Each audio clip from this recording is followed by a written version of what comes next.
नमस्तेभ्यम। मकर संक्रांति के दिन अगर आपने इन 5 में से एक भी उपाय कर लिया तो आपके घर में सुख शांति धन दौलत की कभी कोई कमी नहीं रहेगी, पैसों की तंगी भी नहीं रहेगी और सुख शांति के साथ साथ अच्छा स्वास्थ्य और आरोग्य प्रदान भी करेगा, आपस में प्रेम भी बढ़ेगा। अगर आपका परिवार टूट रहा है, आपस में प्रेम नहीं है, पति पत्नी में बनती नहीं है, देवरानी जेठानी में नहीं बन रहा है, झगड़ा हो रहा है, भाई भाई प्रॉपर्टी के लिए लड़ रहे हैं, मुंह फुला हुआ है किसी का, धन दौलत संपदा के लिए परेशान है, नित्य आए दिन झगड़ा होते रहता है, तो आप 1 लोटे जल में काली तिल और हल्दी मिलाकर जल को भगवान शंकर जी को समर्पित करें। समर्पित करते समय आप उस व्यक्ति का नाम लें जिनसे कि आपका रिश्ता टूट रहा हो और आप चाहते हैं कि आपका रिश्ता उसके साथ वापस से जुड़ जाए। सास ये उपाय अपने बहू के लिए कर सकती है, बहू ये उपाय अपने सास के लिए कर सकते हैं, ताकि उनका जो रिश्ता है आपस में मजबूत हो और टूटे नहीं। और यह उपाय केवल मकर संक्रांति के दिन ही करना है आपको। दूसरा, अगर किसी को बहुत ज़्यादा शुगर की प्रॉब्लम हो, इंसुलिन लेते हो, जितनी बार खाना खाते हैं इंसुलिन लेना पड़ता है, इंजेक्शन लेना पड़ता है, तो शुगर वाले जो हैं वह काली तिल्ली शंकर भगवान को समर्पित करें हाटकेश्वर महादेव का नाम लेकर। और उसके बाद काली तिल्ली समर्पित करने के बाद रुद्राक्ष की माला से 108 बार श्री शिवाय नमस्तुभ्यम या नमः शिवाय ओम नमः शिवाय का जाप करें। जाप करने के बाद जब तक वो जाप करेंगे तब तक वो तिल शंकर भगवान पर ही चढ़े रहना चाहिए। उस वक्त कोई जल चढ़ा रहा है तो उसको मना कर दें।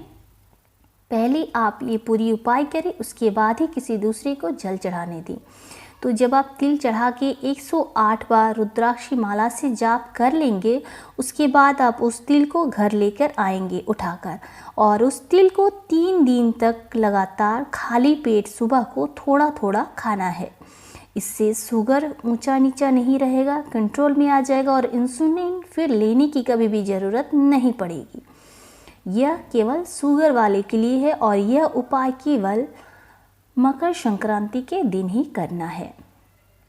तीसरा, जिनके हाथ पैरों में कंपन होती हो या शरीर का कोई भी हिस्सा जो कांपते रहता हो, अगर चल नहीं पाते हैं, हाथ या पैर कांपते रहते हैं, वह काली मिर्च डालकर सूर्य भगवान को अर्घ्य दे मकर संक्रांति के दिन।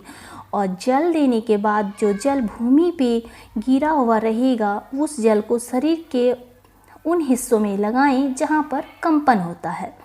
अगर हाथ में कंपन होता है तो वह ज़मीन पे गिरा हुआ जल हाथ में स्पर्श कराएं, या पैर में होता है तो पैर में कराएं। या अगर किसी को डॉक्टर ने कहा है कि हार्ट की प्रॉब्लम है और बाईपास सर्जरी करानी पड़ेगी तो वह जल वो हार्ट के पास भी लगा ले। शरीर के उस हिस्से में लगाएं जहाँ पे बाईपास के लिए बोला है, तो फिर हार्ट की सर्जरी जो है वह कैंसिल हो जाएगी, नहीं करानी पड़ेगी।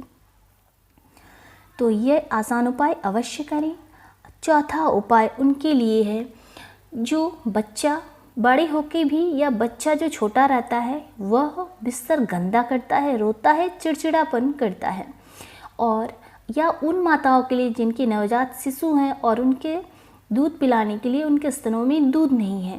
अगर माता अपने बच्चे को दुग्धपान कराना चाहती हो और अगर दूध ना आता हो माता को, तो वह भी ये उपाय को कर सकती हैं। करना क्या है, मकर संक्रांति के दिन शाम के समय, उत्तरायण को शाम के समय थोड़ा सा गुड़ लेकर उसको पानी में मिलाकर शंकर जी पर लगा दें। और शंकर जी को लगाने के बाद वही हाथ, धोई नहीं, शंकर जी को लगाने के बाद वही हाथ मंदिर के बाहर आकर उस बच्चे को चटा दें जो बिस्तर गंदा करता हो, बिस्तर में बाथरूम शूशू लैट्रिन करता हो, या रात्रि में चिड़चिड़ करता हो, रोता हो, परेशान करता हो, या उस माता को पिला दे जिसके स्तन में दूध नहीं आता है। माता ये उपाय स्वयं भी कर सकती है या कोई और भी इस उपाय को कर सकता है अगर किसी का नवजात शिशु है तो ये कुछ उपाय हैं जो आपको मकर संक्रांति के दिन करना है और जिनको करने से आपके घर में रिद्धि सिद्धि धन संपत्ति और सुख शांति की कोई कमी नहीं रहेगी। ऐसे ही सुंदर और आसान उपाय पाने के लिए मेरे चैनल को सब्सक्राइब करना बिल्कुल मत भूलिएगा, क्योंकि यहाँ आपको बताए जाते हैं बहुत से आसान उपाय जिनसे कि आप अपनी ज़िंदगी सुधार सकते हैं, बदल सकते हैं, निरोग रह सकते हैं और स्वस्थ रह सकते हैं और सुख शांति से रह सकते हैं। श्री शिवाय नमस्ते। संक्रांति के दिन आप खिचड़ी, लड्डू, अन्नदान कर सकते हैं तो बहुत अच्छी बात है। और अगर उस दिन दान पुण्य नहीं कर सकते हैं तो कम से कम आप 14 लोगों को राम, कृष्ण, महादेव या कोई भी देवी देवता के नाम अवश्य बोल दें, जिनसे कि आपको नामदान का फल मिलेगा और यह फल आपको हजारों अश्वमेध यज्ञ के फल के बराबर होगा।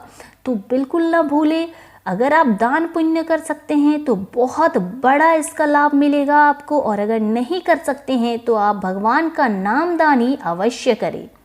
श्री शिवाय नमस्तुभ्यम।